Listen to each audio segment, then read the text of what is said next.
গৌতম বুদ্ধের মৃত্যু কিভাবে হয়েছিল জানেন কি? একবার এক ব্যক্তি গৌতম বুদ্ধ এবং তার শিষ্যদের খাওয়ার জন্য নিমন্ত্রণ করেন, কিন্তু সেই ব্যক্তি বুদ্ধের খাবারে বিষ মিশিয়ে দেন। প্রথম ভক্ষণেই বুদ্ধদেব বুঝে যান যে তার খাবারে বিষ মেশানো হয়েছে। তৎক্ষণাৎ সেই ব্যক্তিটিকে গৌতম বুদ্ধ তার শিষ্যদের খাবার দিতে বারণ করেন।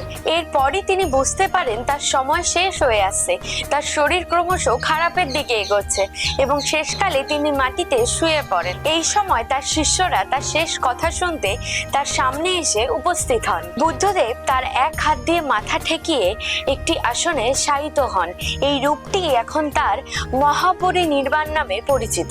তার শেষ বাণী ছিল আপ দীপ ভব, অর্থাৎ নিজের আলো নিজেকে তৈরি করো। মানুষকে তার নিজের উদ্ধার নিজের করা উচিত। গৌতম বুদ্ধের সমাধিটি রয়েছে ভারতবর্ষের উত্তরপ্রদেশের কুশীনগরে।